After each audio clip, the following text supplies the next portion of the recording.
ఈ సూచన ప్రజాహితార్థం జారీ. This message is being issued in the interest of public. ఇది కామన్ గా గవర్నమెంట్ ఇవ్వాల్సిన మెసేజ్.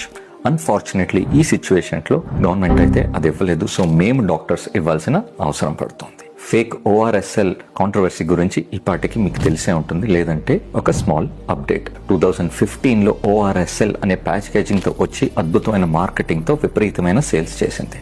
మేము కూడా ఎవ్వరం ఊహించలేకపోయాం అది చేయగలిగే దారుణాలు.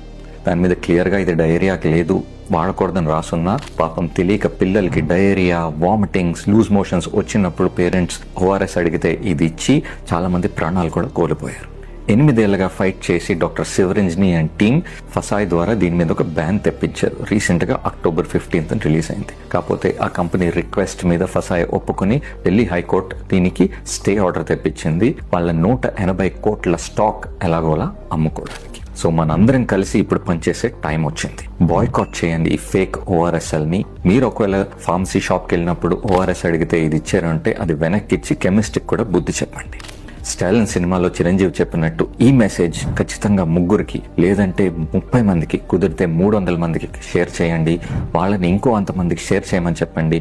అవేర్నెస్ పబ్లిక్లో డెవలప్ చేసి గవర్నమెంట్ చేయని పని మనం చేద్దాం. మన పిల్లల్ని మనమే కాపాడుకుందాం.